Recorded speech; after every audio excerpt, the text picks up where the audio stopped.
Bonjour à tous. Donc aujourd'hui, on va se retrouver sur la Panda. Donc là, on va essayer de la fiabiliser déjà au niveau du refroidissement liquide parce qu'en fait, j'avais une fuite de refroidissement liquide parce que quand je l'utilisais dernièrement, j'ai vu qu'en fait mon liquide de refroidissement descendait beaucoup et que mon radiateur était percé. Donc là, on va s'occuper de ça. J'ai aussi envie d'améliorer aussi un peu mon installation à l'intérieur au niveau des manomètres.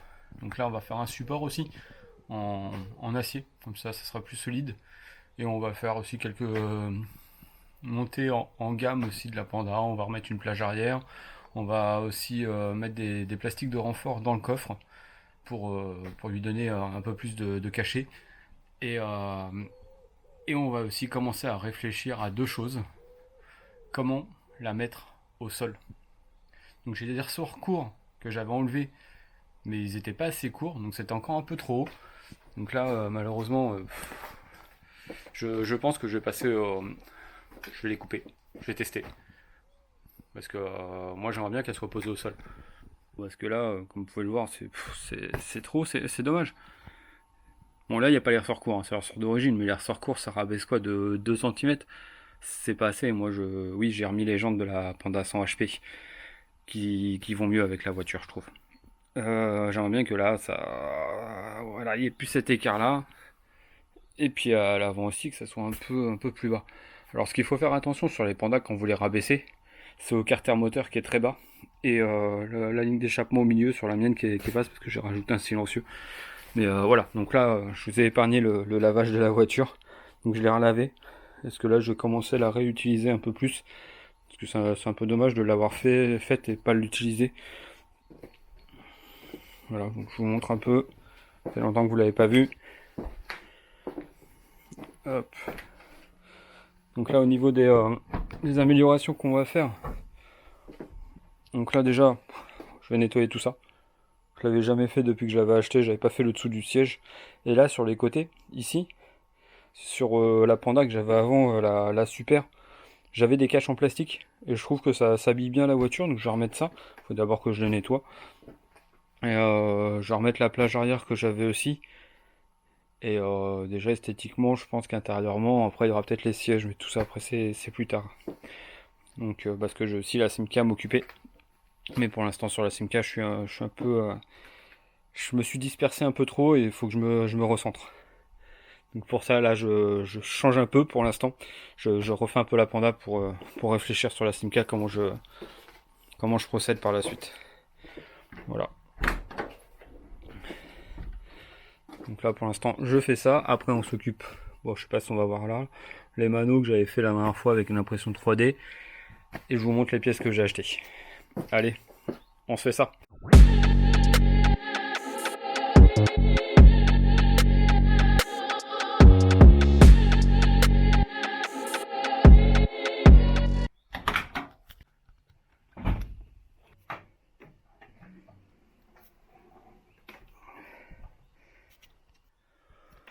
Donc voilà, j'ai renlevé le filtre à air parce que là je suis en train d'essayer de faire un autre truc, comme vous avez pu le voir en vidéo les autres. Donc là moi j'ai mon radiateur qui fuit par là.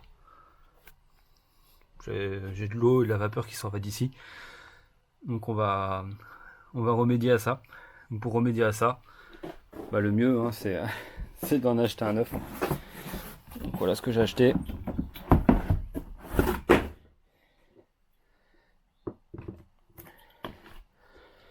Hop là, un off de chez Autodoc. Bon, je suis pas sponsorisé, mais si après par la suite ils veulent m'envoyer des pièces, n'hésitez pas. Hein. Moi, je suis preneur, surtout pour la Panda. Donc j'aimerais bien la remettre avec que des pièces neuves, surtout le train avant. Donc ça viendra. Donc voilà ce que j'ai acheté. Et là, faut que je remette la sonde, le filtre, une sorte de filtre ou un anti-calcaire qui est là, à moins qu'il soit déjà dessus sur celui-là. Je ne sais pas. Et le bouchon. Et puis surtout démonter l'autre. Bon allez. Je vais déjà commencer par nettoyer le coffre. Mettre les plaques, les caches passage de roue. Et ça on s'en occupe après parce que le liquide de refroidissement je dois le recevoir dans la journée. Ah. Allez. On se nettoie la voiture.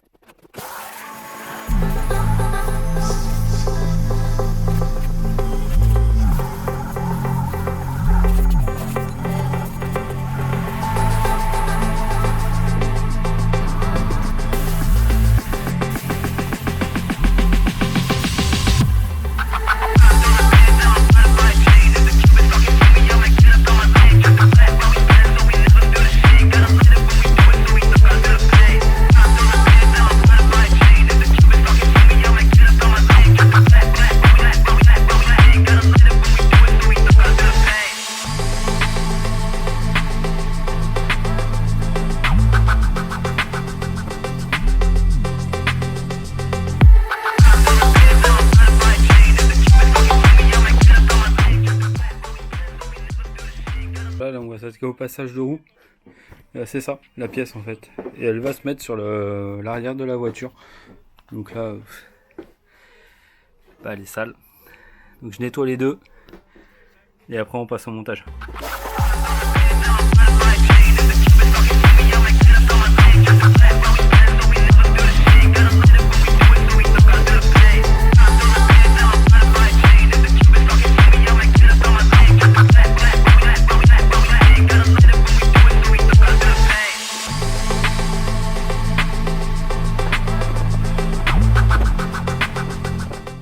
Voilà, c'est nettoyé. Bah, celui-là, c'est pour vous faire un avant-après quand même, que vous voyez la différence. Donc pareil, après si vous voulez que je vous fasse que je vous mette des explications et tout, comment rattraper ces plastiques, nettoyer des plastiques, nettoyer une voiture, tout ça, n'hésitez pas, mettez en commentaire, detailing, et je vous ferai des vidéos sur comment restaurer les pièces de vieilles voitures. Allez, je fais le deuxième. Voilà, donc là on va passer au montage. Donc là il faut déjà défaire la ceinture de sécurité qui est en bas. Donc là, clé de 17, vous enlevez.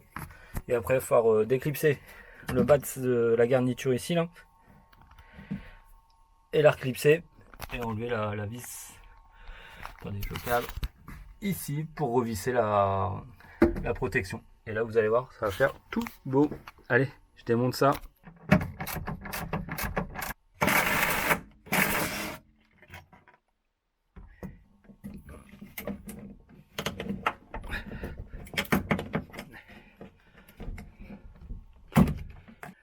Et voilà, c'est monté. Regardez-moi ça. Bon, ça fait mieux que ça quand même. Bon allez, je fais le deuxième, on passe à autre chose. Et voilà. Là ça fait classe. Je sais pas ce que vous en pensez, mais ça fait plus fini déjà. Allez, je rabats les sièges, je mets la plage arrière, je vous fais une prise de vue et on fait autre chose. Et voilà avec la plage, les sièges remis. Ouais, ça fait propre. Ça fait super propre. Allez, on passe à autre chose. Donc si vous aimez bien, mettez Pandalux en commentaire. Donc voilà, au niveau du démontage du ventilateur, moi j'ai déjà fait et je vous explique juste parce que autrement c'est un peu, on voit pas grand chose de toute façon. Donc là en bas ici vous avez une vis de 10, là-bas aussi. Et moi je défais complètement la patte de fixation d'ici pour enlever le ventilateur. Juste ce câble là qui est branché dessus et il s'enlève tout seul. Donc là j'ai déjà démonté ici et là comme ça on va pouvoir vider le refroidissement. Hop là. Oh, il n'est pas beau du tout. Il est tout rouillé. Bon, je pense que ça lui fera pas de mal un bon changement de radiateur. Bon allez, j'enlève le radiateur. Donc voilà, pour enlever le radiateur, il faut défaire la calandre. Vous avez une vis de 10 ici, une vis de 10 ici. Et après le radiateur, il sort facilement. Il faut penser à récupérer ces petites pattes là pour refixer le radiateur après. Et sur le radiateur d'origine, il faut récupérer la sonde de température et le bouchon. Là. Bon allez, je démonte ça. Ben voilà, j'ai récupéré les deux pièces que je devais récupérer. Donc ça c'est ce que j'avais récupéré avant, mais ouais, je crois que je vais prendre ceux-là, ils sont quand même en meilleur état. Ça c'était sur l'ancienne Panda. Pareil, ça, je sais pas trop quoi ça sert dedans, mais bon. Il y est déjà, ça y est déjà, ça y est déjà. Donc bah je remonte ça. Voilà, donc là j'ai remis le bouchon et la sonde.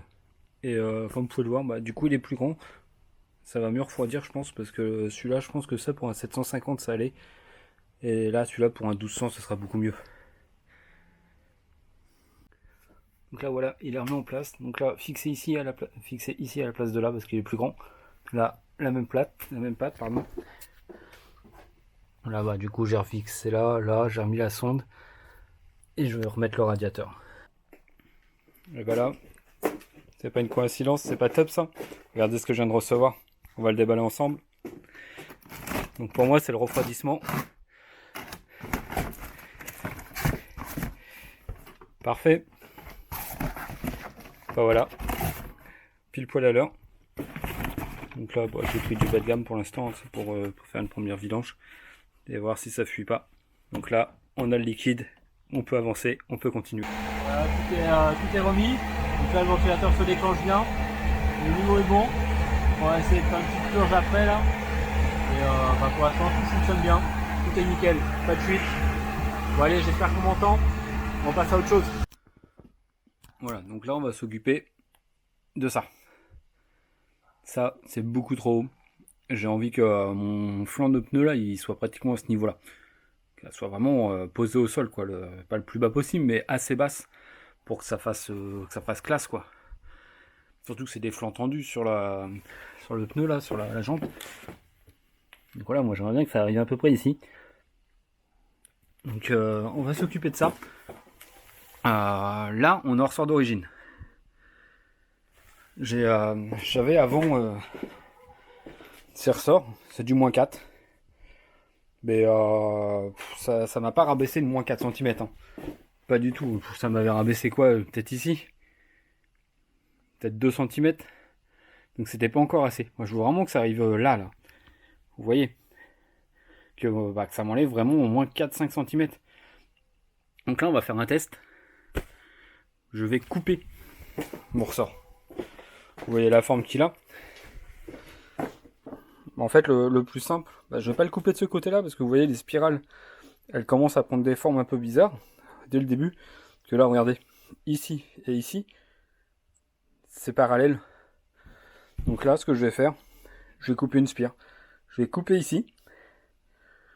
Et ça va m'enlever ça en fait, d'épaisseur. Donc là j'aurais peut-être déjà gagné 1 cm. Ou 1,5 cm.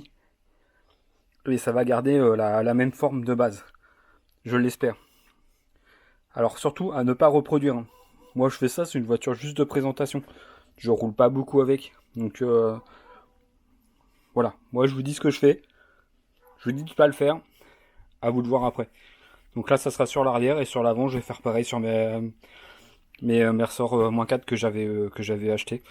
Donc là je fais déjà l'arrière, voir si ça fonctionne. Et de toute façon dans tous les cas si ça fonctionne pas, je préfère la laisser plus haute que entre les deux. On découpe, je démonte, on pose. Voilà, j'ai coupé une spire parfaitement. Hop, comme ça. J'ai enlevé une spire. Bon, on va voir ce que ça donne. Je démonte celle d'origine et je monte cela. Bon, avant ça, je vais prendre le mètre et je mesurerai à combien c'est. Donc là, du sol, on est à peu près à 62. Et là, il faudrait à peu près 54. Bon, voyons voir où on en est après. Là, moi, je vais tout démonter. Je vais pas vous expliquer comment on démonte des suspensions arrière sur une Panda. Il n'y a rien de compliqué. Il faut mettre un cri, on lève, on démonte les deux côtés. On défait l'amortisseur vers le bas. On change les ressorts. On remet tout. Et puis, on regarde ce que ça fait. Mais je vais pas tout vous montrer. Il n'y a pas d'intérêt. Allez, je fais ça. Et on regarde de combien ça a rabaissé. Bon, voilà. Je viens de finir de tout remonter. Bon, je vous montre ça. C'est déjà mieux, mais c'est pas encore ça. Après, une fois que je suis dedans, ça la rabaisse encore. Donc là, on est à, excusez-moi, 57,5 à la place de 62. Donc c'est un peu plus bas. C'est un peu plus bas qu'avec les ressorts courts non coupés. Mais je pensais vraiment que ça allait descendre plus que ça. Ouais. Bon, elle sera pas plus basse que ça. Dommage. Bon, après, j'ai aussi l'avant à faire. Peut-être qu'une fois l'avant refait, ça va peut-être retasser tout ça. Et pareil, si quelqu'un sait pourquoi, ou est-ce normal ou pas, là, j'ai 57. Et de l'autre côté, j'ai 59. J'ai toujours eu un côté plus haut que l'autre sur cette voiture. Je sais pas pourquoi. Tout est pareil, tout est bon, mais j'ai un côté plus haut que l'autre. Donc si quelqu'un sait pourquoi, vous pouvez me le dire en commentaire. Parce que là, ça m'intéresse vraiment, que j'aimerais bien qu'elle soit plate, quoi. Donc voilà. Oh, elle est déjà mieux. Hein. Regardez ça. Ça donne pas mal. Bon, bah demain je fais l'avant et elle sera posée au sol. Allez, à demain. Voilà, donc là on est au deuxième jour. Donc on doit s'attaquer aux suspensions avant. Donc là, c'est des suspensions, elles sont neuves, celles-ci. Et là, ça, c'est déjà des ressorts courts -4. Donc à l'origine, je voulais les recouper pour rabaisser encore plus la voiture.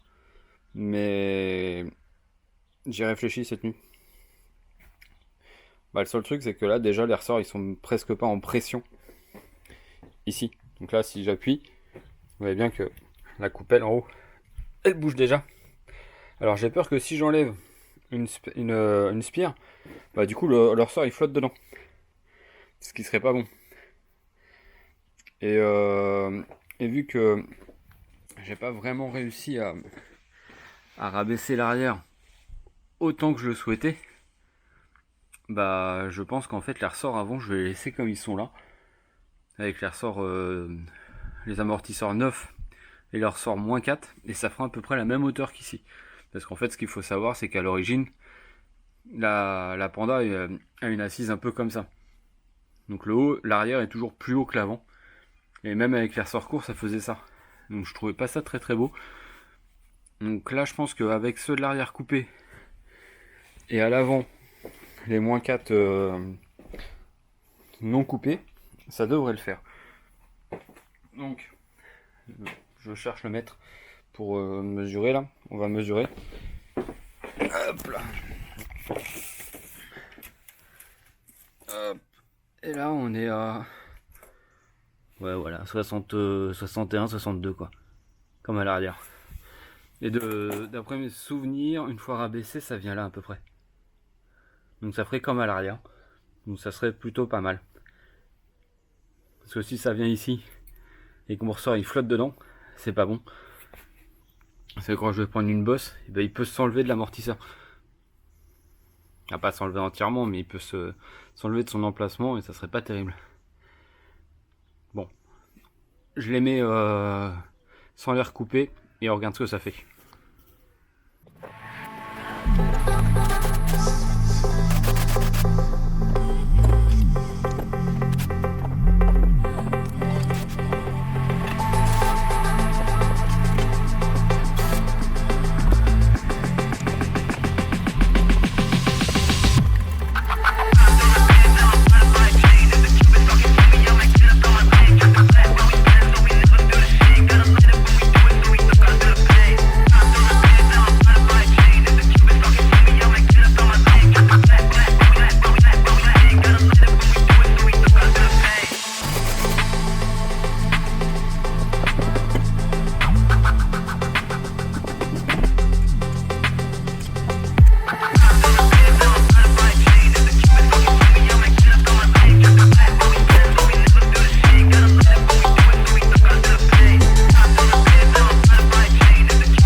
Là j'ai tout refait, donc là on est à 58 comme à l'arrière, donc là on est bien droit là. Donc voilà, j'essaie de prendre ça un peu plus loin.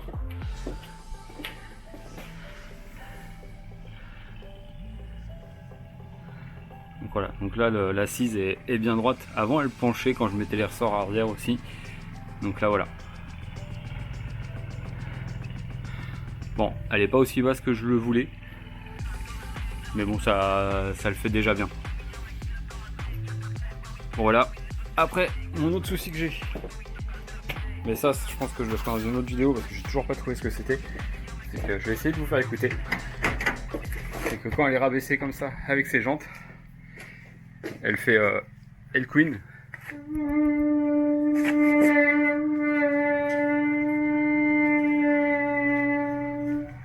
Et c'est pas les freins. J'avance, ça va à peu près. Là, ça le refait. Donc, je sais pas ce que c'est. Donc, si quelqu'un a une idée,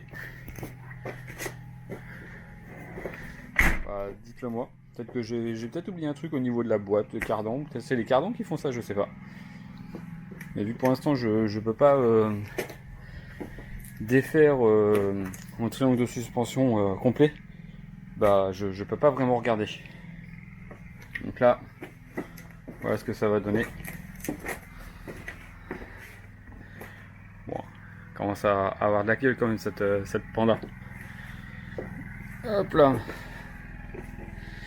Bon, on va essayer de passer à autre chose. Mais je sais pas quoi. Ah, on s'était dit qu'on referait ça.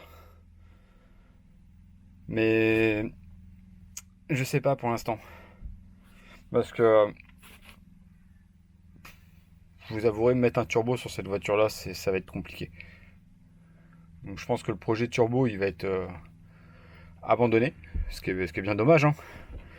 Donc le nano de pression de turbo, bah, il sert plus à rien. Pression d'huile et pression AFR, ça servira toujours. Au milieu, c'était le klaxon.